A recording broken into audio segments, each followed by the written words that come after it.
walked into the Eagle and someone called me sis. I said, I'm not a sis, I'm a sissy. Should I call you Mr. or Miss? I said, I'm actually a trans man, but before I got too tight, the place erupted into my first gender pronoun bar fight. How are things in Los Angeles? Great. I just found out I'm in the new Hustler magazine. Well, there you go. And what are you doing there? They did a photo shoot of me in my dungeon. Fantastic. Is it out on the streets yet, or is it on? Yes. Just came out. All right. We'll have to check that out. I mean, life goals, right? Absolutely. That's fantastic. I don't even know what to say about that. Yeah, jealous. Yeah, exactly. What do you know? So can you briefly describe what it is you're doing in Hustler? It's called Fat Mike Pride Kinky Sex. Yeah, okay. And it's pictures of me getting destroyed by this dominatrix named Betty Bondage. Okay, I'm glad I asked. She's a tough Puerto Rican gal, I'll tell you. Okay, that's fantastic. So congratulations on a new album. Single album. It just came out, was it like 2 weeks ago, a week and a half ago or something like that? Yeah, week and a half. Yeah. So with the way things are, I mean, it's like the first NOFX album in like 5 years or so. And of course, you've chosen to put it out when you can't probably gig much or everybody's locked down. So how are you feeling about all that? It's crazy. Well, we've never been a band that put out a new record and toured. We just kind of tour when we feel like it. Right. So we weren't going to wait. We're happy with the record. We put it out. And strangely enough, today was our first day of recording our new album. Oh, great. Yeah. So give me a scoop. Tell me all about it. Well, during COVID, it's just, and I got sober 4 months ago too. So I just write every day. Right. So I have about 30 new finished or halfway finished new songs. So, we can't play shows. I just said, hey band, let's record another album. Yeah. Very good. Well, that's something to look forward to. I mean, the record sounds fantastic. I've enjoyed it immensely. And, Thank you. You mentioned that you're sober for 4 months now. I mean, let's face it, drugs and alcohol are a major part of the lyrical content of this record. Yeah. And is that you going through that process of dealing with where you're going to go with that, or what? No, I mean, I'm taking a year off drugs and alcohol. Good for me. Right. I like being sober, but Okay. I recorded that last record while on painkillers, coke, and booze. Right. I mean, it was a daily thing. Right. When I'm recording, but in my normal life, a couple of days a week. Okay. All right. I mean, the opening track, The Big Drag, I'm sorry. I wanted to talk about I Love You More Than I Hate Me, which the video is pretty bleak. There's suicide and all this stuff. I mean, there's one thing to make the song like that, to visualize it like that is pretty intense.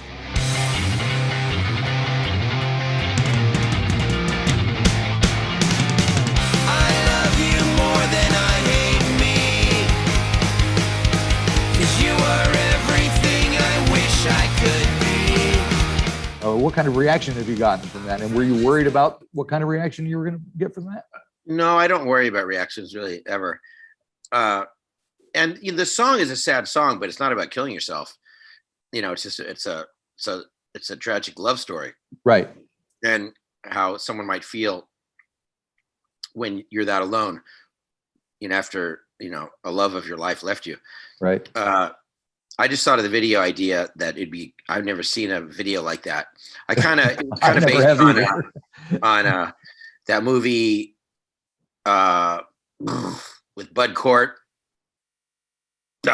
What's that movie where the guy keeps killing himself? Martha and we'll Google it and put it up on the screen. Anyway, it was kind of based on that movie, that 70s movie. Okay. And I just wanted it to be super dark. Yeah. It's also a metaphor for older bands kind of dying and newer bands taking their spot and no one really noticing. Right. Which is cool because this album is getting such great reviews and it's getting a lot of attention. So, we're not going anywhere. It doesn't seem like it. Do you feel like you're getting more attention than you have, say, 7, 8 years ago? Is there something Well, happening? This is the best reviews we've ever gotten for a new album, besides Decline, and Decline came out in '98. Right. But people, they don't really. After your fifth album, no one really cares anymore. So when you're around your 14th or 15th, Yeah. it's really nice to get good press. Right. Because I mean, it could be the saying that after your fourth or fifth album, the band doesn't care anymore either out in a lot of situations. So there is that as well, which kind of just adds to the decline. We fall into that category though. Yeah, no. Yeah. Now, one song that I definitely want to talk about is Fish in a Gun Barrel, because apparently you, from what I read, you wrote that 8 months before the whole Vegas thing happened. Right. And it seems very prescient. And so what prompted you to write it to begin with? Does anyone know how crazy he was? Does anyone think he did it because he thought humans were in season? His brain had a lesion. Is it worse if he didn't have any reason? Well, I mean, because in the U.S. you still hear of shootings every month or so. Yeah. So I just more so than that. Yeah, and I started noticing, this shooting was from a Muslim. Oh, this shooting was from some black dude. Oh, this shooting was from some white dude. It's like besides women, it's just different people for different reasons. The only common thread is, well, in the U.S. anyone can buy guns. Right. You might buy automatic weapons. In London, there's a stabbing now and then. That's it. Yep. Yeah. Well, here in New Zealand, it's similar to that as well. Yeah. So, I just wrote it. And then Vegas happened, and I didn't want to release it because then it seemed like I'd be exploiting the situation. But yeah, Vegas and shootings. Don't talk to me about it. Okay, we won't, especially since you're in Vegas. Oh no, you're in Los Angeles. Sorry. But I will be moving to Vegas as soon really? as I Yeah, well, I'm opening the Punk Rock Museum there. Oh, tell me about that. Pat Smear from the Germs. He invested with me.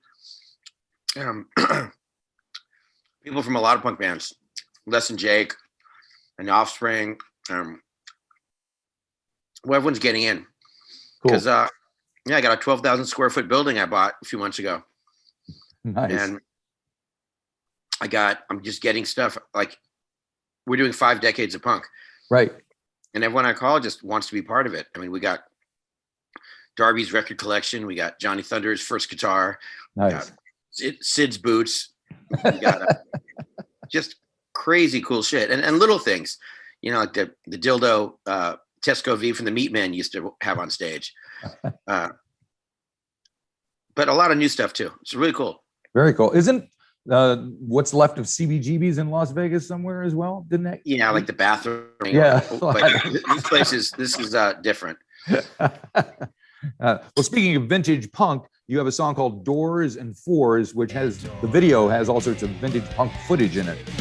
On doors and fours, we take our chance. White punks on dope, perfect romance. On doors and fours in '83, when we got loaded, taking loads, we'd all OD eventually. So, is that stuff from your own collection, or did you get it from various places, or what? A lot of it's from us in the early '80s, right? And a lot of it was Dave Markey.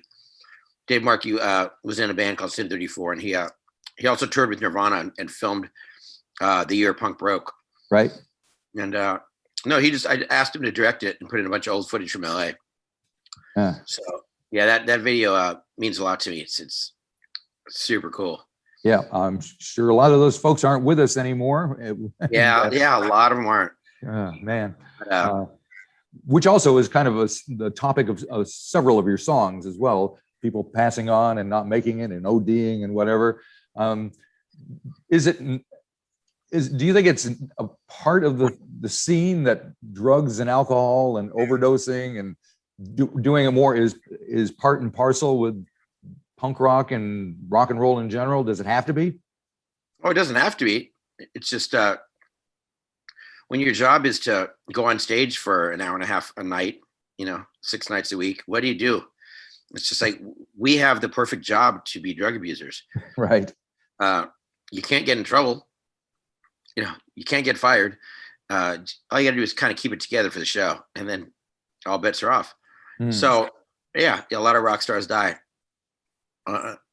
which doesn't seem very tragic. Usually when good actors die, like Keith Ledger, then it's like, oh my God, this is terrible. Right. But when it happens to someone in a punk band, it's just more of a, that's too bad. Yeah, I guess so. I mean, it's kind of sad. I mean, it's still sad. People are people, whether they're. Yeah, but some people, there are a lot of very talented punk musicians, but the ones that really hit their stride and wrote great songs and really touched a lot of people, like Kurt Cobain or Tony Sly. Right. But 90% of the punk rockers who die are just, they're just people. It's just a shame when someone's a real artist. Right. And how would you define more of a shame? Do you think there are real artists? Because I use in punk rock that people are not aware of? Because I mean, let's face it, everybody. The whole idea of punk is that anybody can do it. That was right. That what got everybody going. So, and that's why we all started, because we could all figure out how to play a guitar or a bass. Right. But then, some people transcend the genre and just write great songs that touch everybody. Yeah. Yeah. It's really, it's about how much of your heart and your that you put on your sleeve.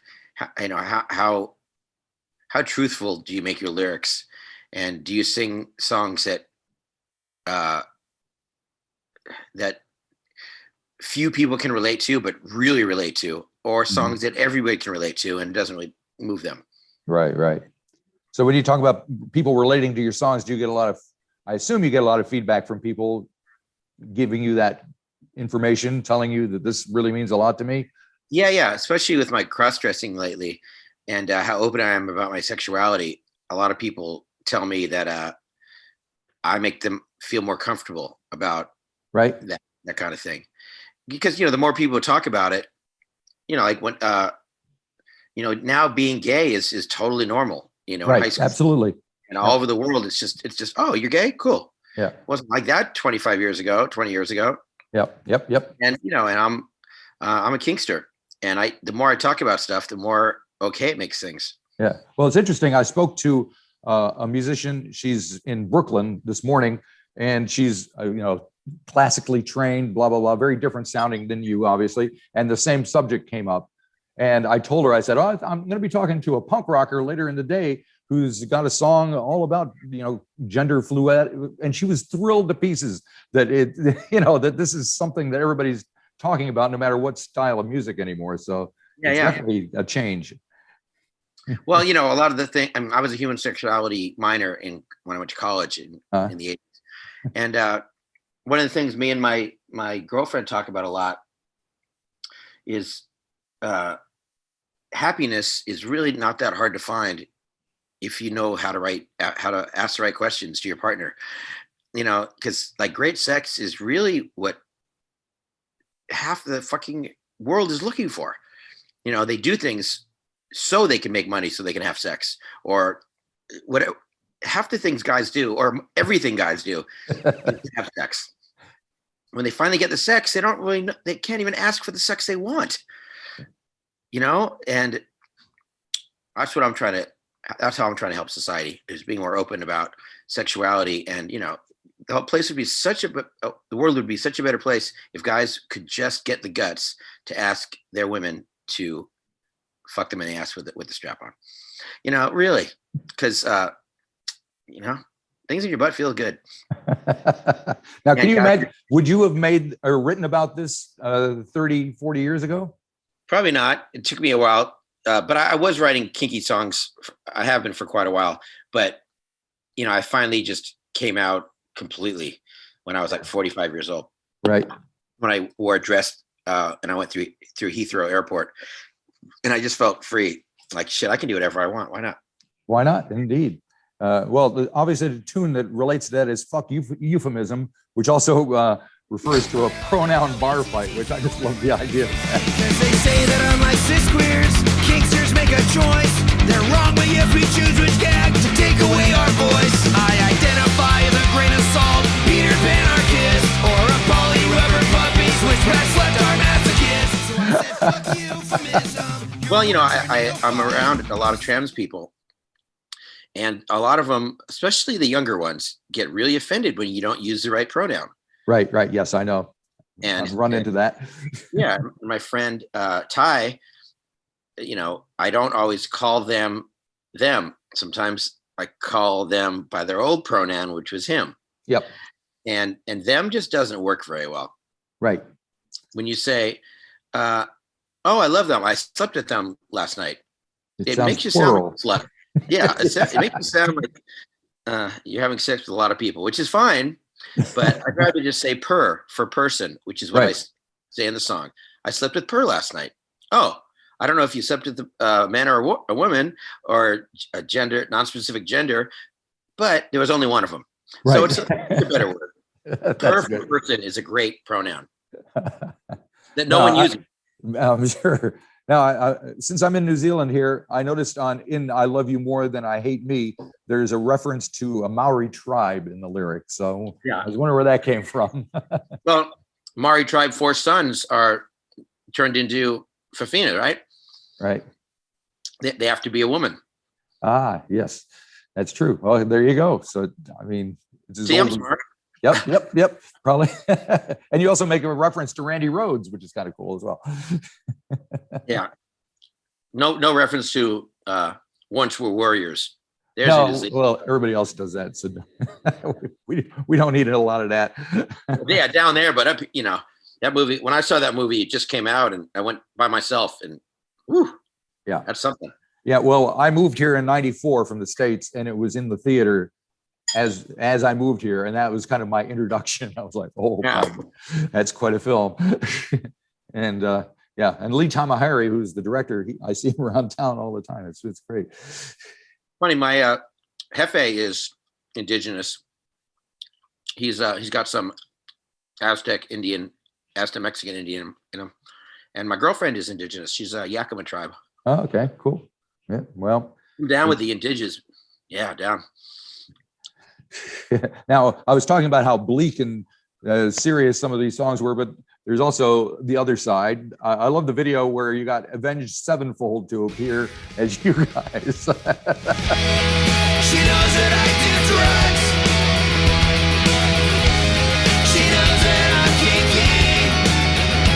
But what keeps me up at night is that her friends know that I drink pee. So you got to tell me how that happened. Well, I've been friends with the singer for a long time. The singer, we played poker together on the Warped Tour, and then we started golfing together, and he's one of my best friends. So, and NOFX happens to be his favorite band. That's amazing. So I just, one day I was like, hey, you guys want to check out this song? Because they used to cover Linoleum. So I'm like, you want to play on the song? And they were stoked. And yeah, I'm sure they would be. Why wouldn't they be? Yeah, super fun. And were you on the set when they were shooting it? Oh yeah, we were all there. Yeah. You have a good time? Oh yeah, sure. It's just like they're really the only metal band. I mean, we're friends with some bands like Slipknot or Deftones, but I don't really hang out with them. We just know them. Right. Stonefold are actually really cool dudes. Oh, cool. That's good to know. Now, the last song on the album is a thing called Your Last Resort, and has some very nice piano and stuff, especially at the end. And I was wondering, is that being played by Karina? Is that her name? Did you think that because I was so depraved, I needed to be saved? I'll never be well behaved, 'cause I'm told to. No, that was actually played by one of my conspirators. His name is Baz. Okay. He conducted the Decline Orchestra. Okay. And we worked on a lot of stuff together. So, I write in guitar. He plays drums and piano and sax, and he's just one of those crazy jazz musicians. So he played it. Karina will be playing it live though. Oh, very good. So have you done any live gigs lately, or are you kind of locked out of that? Well, you can't do any here. Right. We did a live stream in July. How would that go? It was cool. I had like 50 people over my house. DJ Quick, he was here. And it was really fun. But yeah, it's just weird right now. Yeah, I mean, you guys have been on the road forever. I assume, I know. You've been to New Zealand a few times in the past couple of decades. So, I mean, what does it do to you when you have to slow down like this, and do you have to rethink about what you're doing with the rest of your life? No, I pivot. You know, I'm opening a punk museum. Right, that's right. I wrote a sitcom this year, which is getting picked up. My musical Home Street Home, which is supposed to open last July, it's getting turned into a series now. We're doing a big ass documentary. It's like I do tons of stuff. Right. What's the documentary about? About the band? Yeah. Yeah. And one of the producers and writers from It's Always Sunny in Philadelphia, they're turning our book into an animated series. Oh, cool. So there's lots of shit going on. And I'm writing more songs now. Well, like you said, you started the next album already today, right? Yeah. Being on tour, it's hard not to party on tour. Sure. It's not that hard when I'm at home. Yep. Well, so I'm having a good time. Probably picked a good time to go sober then. Yeah. And I lost 22 pounds in like 3 months. Well, beer doesn't help the spelt thing. That's for sure. You know what I do for dieting now? No shit. Before dinner, my girlfriend puts a corset on me. Oh, right. And seriously, you get full really fast. I bet you do. You can feel it. Yeah. Super cool. I mean, it's such a simple diet, you know. And what are you eating there? Coleslaw. Coleslaw. Beautiful. Well, go for it. I like a good slaw. Excellent. Oh yeah, cabbage has no calories. Nope. I think you actually burn up more calories digesting it than eating it. Oh, for sure. Definitely with all the farts that come out. Just lay off the mayonnaise and you'll be good. Yeah, it's got some kind of vinegar on it. I don't know. That's cool. Yeah. So do you have gigs in the future? Any shows coming up? We're supposed to play punk rock bowling in Vegas in September. Okay. That's September. Jesus. And March. I'm sure, the first place we'll probably come back is Australia and New Zealand. Very good. That'd be cool. I don't know about New Zealand. I don't know if what the quarantine thing is there now. Well, right now, everything's kind of free. We're kind of COVID free for the most part, but you have to quarantine for 2 weeks if you come into the country. And you have to be, I think we'll wait for the vaccine thing. Because after everyone is vaccinated, they'll probably stop that. The vaccines just arrived. And so we're starting that process because, they're desperate to get everybody to open up and they need money and commerce and all that stuff. So yeah, we'll see what happens. Hopefully international bands will be back in no time, but we do have a good local scene. So yeah. Australia, we'll probably hit Australia first. Very well. We're right next door. So because you guys played like the Power Station, I think, and a couple other gigs. Oh yeah, we played all over there. Christchurch, Wellington. Yeah. Beautiful place. And no deadly animals, no deadly insects. Love it. Not in New Zealand. Nope. They got them all in Australia. All we have is the lowly kiwi bird. I finally learned how to eat a kiwi correctly. Oh, good. You fucking eat the thing. Oh, you don't spoon it out. You just eat it. Well, who taught us that? Who taught us how to eat with a spoon like it's a fucking egg or something? I don't know. Crazy. Yep. Crazy. Well, thank you very much for taking time to talk to me. I really appreciate it. Like I said, the record's fantastic. Loving the record. It's no wonder why it's suddenly doing whatever it's doing. And, people need this stuff. Rock and roll. Oh yeah. Well, that's why we're putting out another record in November. Okay. We'll talk to you then. Thanks, Marty. Thanks for the interview. Thank you very much. Bye-bye.